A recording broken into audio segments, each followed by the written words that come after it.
Jokowi anjing kapitalis. Kalau tidak ada reformasi, tidak ada anak buruh bisa jadi gubernur. Tidak ada reformasi, tidak ada anak petani bisa jadi bupati wali kota. Tidak ada reformasi, tidak ada anak tukang kayu jadi presiden. Iya kan? Anak tukang kayu soal sekarang songong, cucunya juga songong, ya kan? Nah, itu lain kejadian. Tadi Bung Wilson udah cerita panjang lebar. Tapi itu karena reformasi loh. Dulu kan semua kita tahu bahwa yang bisa jadi pejabat dari LKMD, RT, LW, lurah, camat itu pasti Golkar. Tapi siapa lagi yang saya mau jelaskan? Siapa yang mau terima pendapat saya? Ketika semua teman-teman saya mengatakan Jokowi itu bagus, orang dari desa. Anda tidak perlu tahu, tidak pernah tahu bahwa Jokowi itu sudah lama dipersiapkan. Informasi itu yang tidak sampai ke tangan Bapak Ibu, sehingga mudah sekali ditipu oleh media, mudah sekali ditipu oleh para bandit-bandit politik yang dari kampus-kampus itu, akademisi, dosen, intelektual, mudah sekali kan jika dikasih duit suruh ngomong dia, Bapak ikut semua. Apa jadinya sekarang? Menyesalkan kita pelihara Jokowi. Dan setelah celakanya itu bukan berakhir Jokowi, ada lagi ada titip. Jokowi adalah presiden terburuk yang pernah dikirim neraka ke bumi. Saya bilang begitu. Dan Jokowi itu adalah hukuman bagi bangsa Indonesia, karena bangsa Indonesia suka menganiaya dirinya sendiri dan suka menipu dirinya sendiri.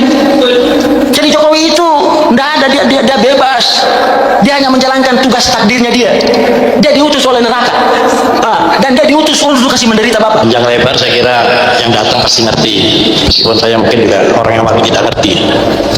Cuma satu saja yang saya garis bawah itu kata Aguan. Dia bilang saya harus menyelamatkan wajah presiden. Dia tidak. Kami harus menyelamatkan wajah presiden. Dia lupa bahwa presiden tidak punya wajah. Saya tidak mau disebut pembicara keempat, maka saya langsung serahkan aja sampai dulu. Pak Mulyadi duluan. Saya sudah pegang tangannya, tidak ada tanda-tanda dia sakit. Baik, terima kasih Dr. Sul. Bapak Ibu yang saya hormati, saya mau maaf tidak menyebut nama satu persatu ya. Saya mau ambil waktu. Secara fisik saya kurang sehat sejak Agustus sampai sekarang secara fisik, tapi pikiran saya tidak sakit gitu ya. Karena itu saya datang ke sini membawa pikiran, bukan membawa badan. Ya, kalau melihat badan saya kelihatannya kurang cocok ya, tidak enak karena tidak bisa beradaptasi. Kalau pikiran, saya pikir Bapak Ibu bisa nyambung dengan saya. Sebelum saya bahas sedikit bukunya Bang Nursi yang tebal ya, itu 416 halaman. Dari 416 halaman saya tidak membaca keseluruhan karena fisik saya, tapi saya sudah baca intinya karena saya mengajar mata kuliah ekonomi politik. Saya memulai pembicaraan saya dengan satu pertanyaan begini: apa benar Soekarno dan kawan-kawan itu adalah pihak yang keempat yang mau memerdekakan Indonesia? Ya, ini pertanyaan gila. Ya, ini pertanyaan gila. Kalau saya balik pertanyaannya, apa Anda percaya bahwa Soekarno dan kawan-kawan itu bukan pihak penjajah yang keempat? Setelah VOC, Belanda, Jepang, kemudian Soekarno. Pertanyaan ini saya ajukan, tapi saya tidak berani menjawab. Karena kalau saya menjawab, saya akan digebukin. Itu ya, yang pertama. Tapi saya beruntung tidak lahir di eranya Bung Karno. Karena kalau saya lahir di eranya Bung Karno, meskipun saya tidak diangkat jadi putra mahkota kerajaan, saya tidak setuju kalau Soekarno jadi presiden. Dia harus kepala pemerintahan saja. Dan kalau tidak ada raja-raja sultan yang berada di kepala negara, saya mengajukan diri. Saya yang kepala negara, Anda kepala pemerintahan. Tapi satu hal yang mengherankan, kenapa Raja Sultan mau menjadi wakil? Itu ketidakpuasan saya. Jadi saya mulai dulu ya, seandainya saya lahir, tapi kan saya tidak lahir ya.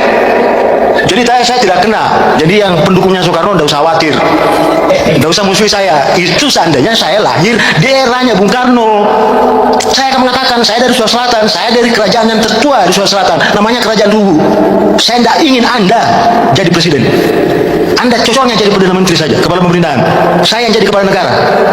Saya mau seperti itu. Kenapa? Karena Inggris melakukan itu. Kenapa? Karena Belanda melakukan itu. Karena Jepang melakukan itu. Dan para bandit yang tidak mau diatur di Eropa pada saat itu, dia pergi ke Amerika Utara membuat koloni. Dia bikin 13 koloni yang sekarang kita kenal 50 negara bagian. Itu orang-orang yang tidak ingin melihat negaranya itu rusak. Dia pergi ke sana bikin koloni. Itulah analogi politik lahirnya Amerika, dan kita tidak sama dengan itu. Tidak sama, kita tidak sama dengan Amerika itu. Kita ada negara-negara dijajah oleh VOC, kemudian beralih pindah tangan ke Belanda, kemudian pindah tangan ke Jepang. Seharusnya tahun 51 itu perjanjian Francisco tahun 1951, karena isinya adalah Jepang diwajibkan untuk mengembalikan seluruh negara jajahannya kepada yang punya. Maka seharusnya Indonesia itu kembali ke para raja sultan, tidak kembali ke Indonesia. Oke? Jangan berontak dulu, Pak. Pasti Bapak pusing dengan pikiran saya. Iya kan? Nah, yang jadi menarik, pertanyaan saya yang kedua, kenapa para penjajah suka sekali tinggal di Jawa? Semua penjajah, VOC senangnya di Jawa, Belanda senangnya di Jawa, Jepang senangnya di Jawa. Kenapa tidak berani tinggal di Sulawesi, di Aceh, di mana? Silahkan periksa Tentara Kening. Di situ ada prajurit Sweet, perwira Sweet. Ada di skripsi saya, silakan buka. Tidak ada raja-raja itu bangsawan yang mau jadi prajurit Belanda itu, Pak. Kalau di luar itu. Dan menarik, dia mau jadi prajurit Belanda. Ini semua diketahui oleh negara lain. Saling cerita, ke Eropa cerita. Itu ada negara itu mudah sekali kita taklukkan itu. Kenapa? Karena para bangsawannya sudah hilang, digantikan oleh para bangsat. Bangsawan itu orang yang mengabdi sama bangsanya, Pak. Orang yang mengkhianati bangsanya namanya bangsat. Jadi itu hanya ada dua kosakata saya itu. Jadi kalau Bapak mau jadi bangsawan, saya hormati itu. Saya hargai. Kalau Bapak jadi aristokrat, atau kalau malu dibilang bangsawan, ya negarawan. Tapi Mbak Nursi tadi mengatakan, ini krisis negarawan, krisis bangsawan, jadi bangsat semua. Intelektual kita kenapa sekarang nggak bisa? Saya di UI, grup besar yang sekarang berdiri seolah-olah mau reformasi itu, Pak. Itu musuh-musuh saya dulu, Pak. Di awal-awal itu saya angkat bendera melawan Jokowi itu 2016. Setelah kami ke istana itu beritahu Jokowi, jangan lakukan ini, 1, 2, sampai 10. Saya minta itu, sampai saya pertaruhkan harga diri saya. Pak Jokowi, kalau Bapak tidak percaya saya, Bapak punya aparat keamanan, silakan telusuri siapa saya. Saya belum pernah mengatakan sesuatu ini. Kenapa? Karena saya sudah mencurigai watak Jokowi itu. Bapak tahu, 2 minggu sebelum pelantikan presiden itu saya datang ke wakil presiden, namanya Maruf Amin. Apakah saya datang ke sana minta jabatan? Enggak. Saya 3 orang dari UI itu datang ke sana, hanya beritahu, Pak Yai, hati-hati, itu Jokowi manusia aneh. Beritahu begitu, itu bukan menghasut. Saya tidak datang ke sana memprovokasi itu. Saya mau beritahu Bapak Ibu bahwa ada orang yang dia lu-lukan jadi presiden, sebenarnya itu berbahaya bagi Indonesia. Tapi siapa lagi yang saya mau jelaskan? Oke, halo teman-teman semuanya, selamat datang kembali di channel ini. Salam NKRI Harga Mati. Pada kesempatan kali ini kita akan mengulas dan membedah secara mendalam isu yang terus menjadi perbincangan hangat di tengah masyarakat, yaitu polemik mengenai keabsahan dan keberadaan fisik ijazah Universitas Gadjah Mada UGM milik Presiden Joko Widodo. Isu ini seolah tidak pernah surut dan terus memicu perdebatan sengit, baik di kalangan masyarakat awam, pengamat publik, hingga para ahli hukum dan akademisi. Jika kita mencermati perjalanan isu ini, pihak Universitas Gadjah Mada maupun jajaran pimpinan rektorat sebenarnya pernah memberikan pernyataan resmi kepada media massa. Pihak kampus menyampaikan bahwa ijazah tersebut memang ada dan tercatat dalam sistem administrasi mereka. Namun persoalan mendasar yang hingga kini dinilai oleh publik belum terselesaikan adalah ketidakhadiran bukti fisik ijazah asli yang ditunjukkan secara terbuka dan transparan di hadapan khalayak umum. Dalam pandangan publik, penyelesaian polemik ini sebenarnya sangat sederhana dan tidak membutuhkan proses yang berbelit-belit. Ya, apabila bukti fisik ijazah asli ditunjukkan secara langsung kepada media dan publik, maka seluruh keraguan, spekulasi, dan prasangka yang berkembang di masyarakat akan gugur dengan sendirinya hanya dalam hitungan menit. Namun karena ketidakjelasan tersebut berlarut-larut tanpa adanya pembuktian fisik yang konkret, wajar apabila spekulasi terus berkembang di tengah masyarakat. Hal inilah yang kemudian memicu kegaduhan publik yang berkesinambungan, dan perdebatan ini merambah luas mulai dari tingkat masyarakat biasa, kalangan aktivis, hingga para praktisi dan pakar hukum ketika sebuah persoalan yang semestinya dapat diselesaikan secara sederhana justru dibiarkan mengambang. Muncul dugaan bahwa ada proses penanganan yang tidak efisien atau bertele-tele. Teman-teman, dalam ranah hukum dan persidangan, fakta menarik juga terlihat dari penanganan perkara oleh Jaksa Penuntut Umum atau JPU. Pihak JPU telah menghadirkan puluhan saksi untuk memperkuat dakwaan terhadap pihak penggugat atau terdakwa yang mengangkat persoalan ini. Namun muncul kritik bahwa dari sekian banyak saksi yang dihadirkan di persidangan, tidak ada satupun saksi yang secara nyata melihat atau mengonfirmasi keberadaan bukti fisik ijazah asli tersebut. Hal ini memicu pertanyaan kritis dari para pengamat hukum mengenai relevansi penerapan pasal-pasal pidana yang disangkakan, dan beberapa pihak menilai bahwa sangkaan yang diterapkan terasa sangat berat dan tidak proporsional untuk sebuah perkara yang berfokus pada klarifikasi dokumen administrasi publik. Teman-teman, melihat dari sudut pandang akademisi dan dunia pendidikan tinggi, proses verifikasi status kealumnian seseorang sebenarnya tidak hanya bergantung pada satu lembar kertas ijazah semata. Seorang dosen dan akademisi paham betul bahwa dalam sistem administrasi kampus, seluruh rekam jejak akademik tersimpan secara terstruktur. Proses pendidikan seorang mahasiswa melibatkan rantai administrasi dan akademis yang panjang, mulai pendaftaran awal, perkuliahan dari semester pertama hingga semester akhir, bimbingan dengan dosen wali dan dosen pembimbing skripsi, pelaksanaan kuliah kerja nyata atau KKN, ujian skripsi, hingga rapat yudisium dan kelulusan. Ya, oleh karena itu, apabila penyelidikan dilakukan secara menyeluruh dan objektif, pembuktian keabsahan status akademis seseorang dapat ditarik mundur melalui pencocokan rantai administrasi tersebut.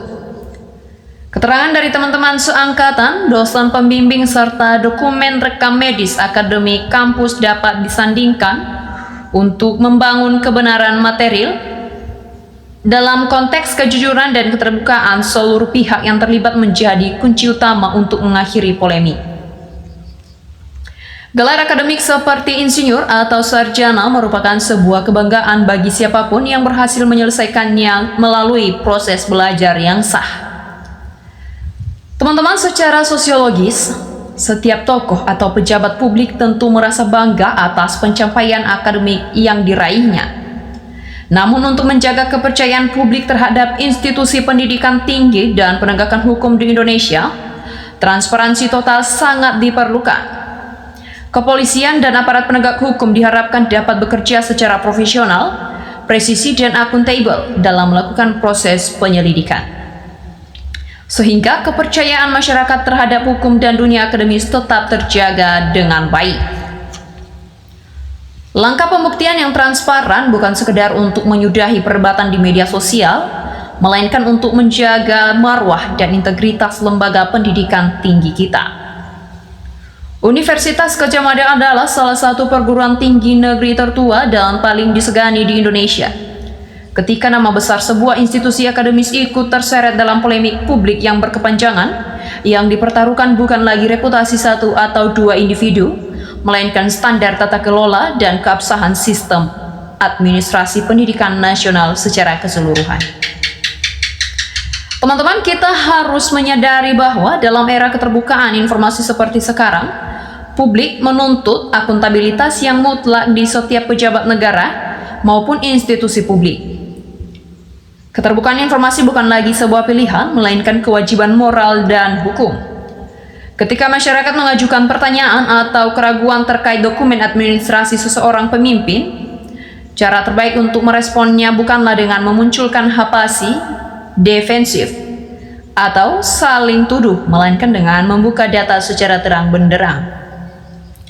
Apabila kita menelaah lebih lanjut dinamika sosial yang terjadi, polemik ini terus membesar karena adanya kepatutan publik yang merasa belum terpenuhi. Masyarakat merindukan hadirnya budaya kepemimpinan yang menjunjung tinggi keterbukaan dan keteladanan. Ketika sebuah dokumen resmi negara atau bukti kelulusan menjadi objek perdebatan, penanganan yang cepat, tegas, dan transparan akan langsung menutup celah bagi spekulasi liar maupun narasi kebohongan yang berpotensi memecah belah bangsa. Penegakan hukum dan transparansi akademis juga berfungsi sebagai fondasi penting bagi generasi mendatang. Jika standar pembuktian dalam persoalan dokumen publik dibiarkan kabur atau menggantung tanpa kepastian hukum yang kokoh, hal ini dapat menjadi presiden buruk bagi tata kelola kearsipan dan keabsahan gelar di masa depan. Lembaga penegak hukum, kepolisian, dan kejaksaan memiliki peran vital untuk bertindak sebagai penengah yang netral, independen, serta terbebas dari intervensi politik manapun. Ya, teman-teman, selain itu, peran dosen, rektor, dan akademisi di seluruh Indonesia sangat krusial dalam menjaga iklim keilmuan yang jujur. Kampus harus tetap menjadi benteng terakhir kebenaran ilmiah dan kejujuran intelektual. Ketika para akademisi berani bersuara berdasarkan fakta dan kearsipan yang valid dan kejujuran moral, maka integritas perguruan tinggi di mata masyarakat internasional akan tetap terjaga dengan hormat. Ya, teman-teman, sebagai bangsa yang besar, Indonesia membutuhkan iklim demokrasi yang sehat, di mana hukum ditegakkan tanpa pandang bulu dan kebenaran material menjadi panglima tertinggi. Mari kita jadikan polemik ini sebagai pelajaran berharga untuk terus mendorong perbaikan sistem administrasi, transparansi publik, dan penegakan hukum yang adil di tanah air. Tetap kritis, tetap objektif, dan senantiasa mengedepankan kepentingan bangsa di atas kepentingan pribadi maupun kelompok. Sampai jumpa di pembahasan selanjutnya, dan salam NKRI harga mati.